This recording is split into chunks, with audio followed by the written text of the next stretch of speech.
Good morning everyone. Welcome to grade 9. I'll be teaching you chemistry. So we are going to start with lesson number 2, chemical changes and reactions. So what is a change? Simply a change is a transformation of one substance into another substance, or a change is the transformation of a substance from one form to another form. Change can be desirable, undesirable, natural, man-made, physical, chemical, etc. etc. What's a physical change? A physical change is a change in which the chemical composition of a substance does not change and no new substance is formed. In chemical change, the chemical composition of a substance changes and a new substance is formed. We have already seen in grade 9th all these two types of changes. That's a physical change and a chemical change. What's a chemical reaction? The chemical change in which matter changes into a new substance is called as a chemical reaction. Matter changes into a new substance, that means it undergoes some transformation. A new substance is formed.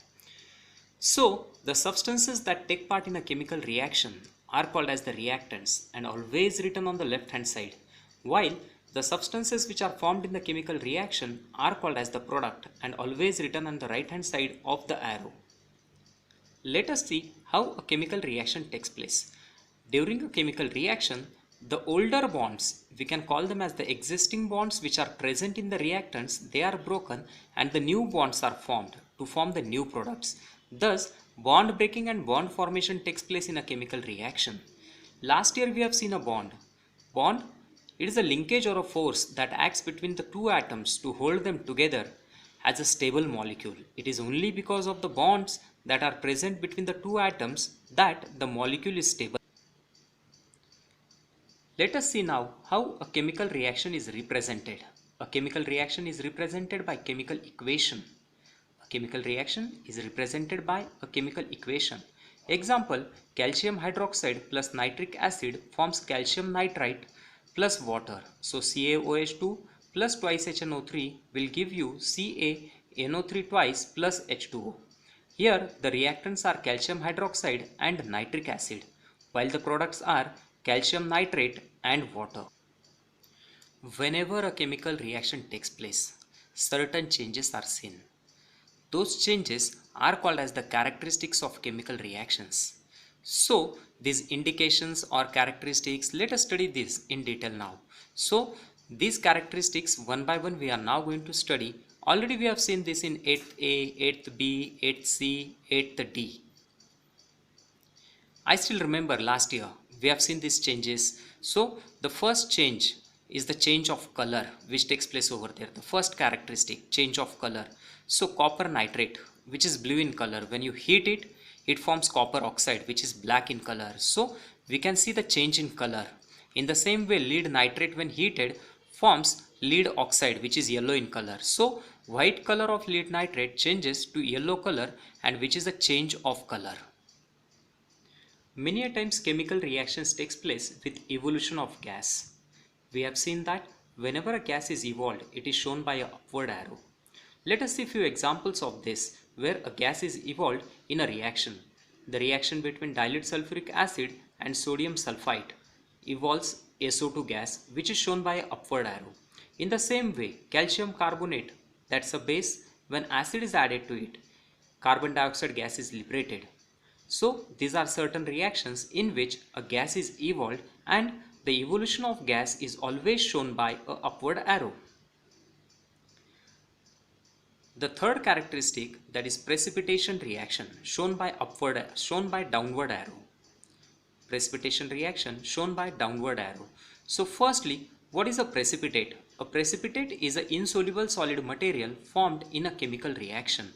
Insoluble solid material. Last year we have seen that such a precipitation reaction, when we had carried out the reaction in laboratory, a reddish orange color precipitate was formed which settled down in the test tube. We have seen those reactions also. So many a times this precipitate settles down very slowly, requires some time, and settles at the bottom of the test tube. So which is an insoluble material. Let us see one more reaction. Reaction between lead nitrate and sodium chloride gives the formation of PbCl2. So this PbCl2 settles down in the test tube and is shown by a downward arrow. So precipitation reactions are always shown by downward arrow. The next characteristic of chemical reaction is the evolution and absorption of heat. So there are two types of reactions related to heat, exothermic and endothermic. Exothermic, the reaction in which heat energy is given out, is called as an exothermic reaction. Example, burning of paper can be an exothermic reaction, or formation of ammonia is an exothermic reaction.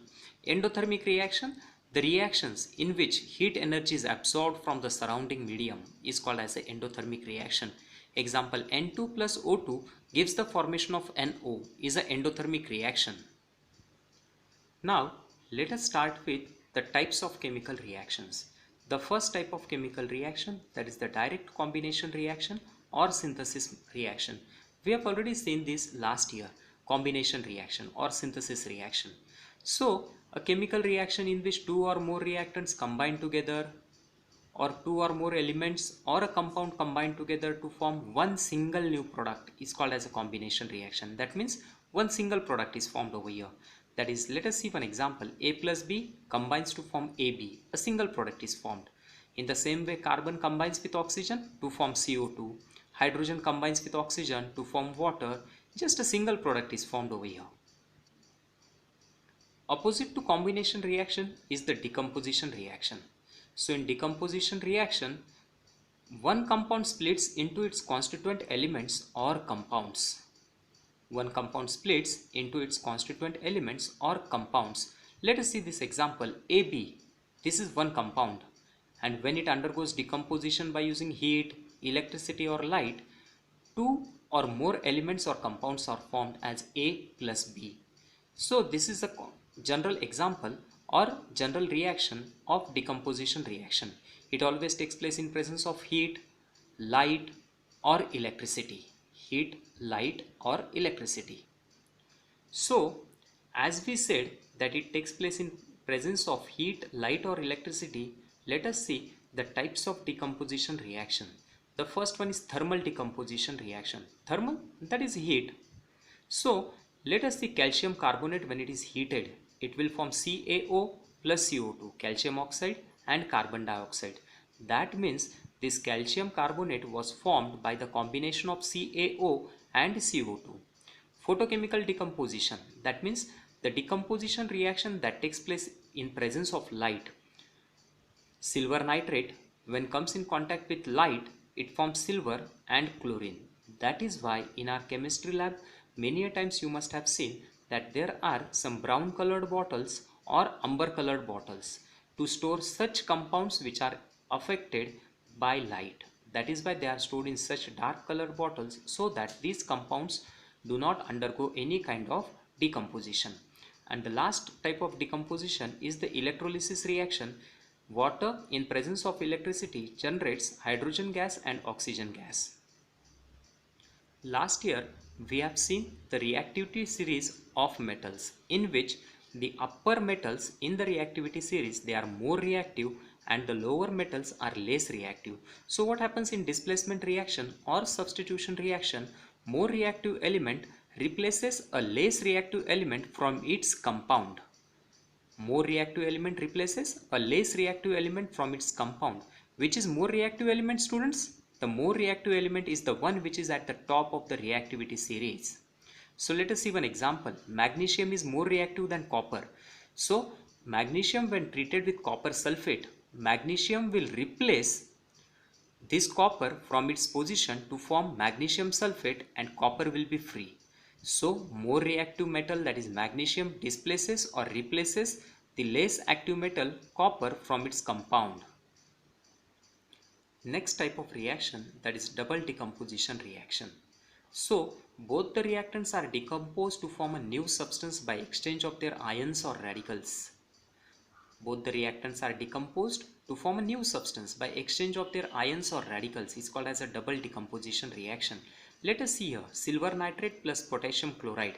Silver nitrate plus potassium chloride. This silver will combine with this chlorine to form silver nitrate. So silver is combining with chlorine, and this nitrate group is combining with this potassium to form potassium nitrate. So here double decomposition takes place and new products are formed. So This is called as the double decomposition reaction.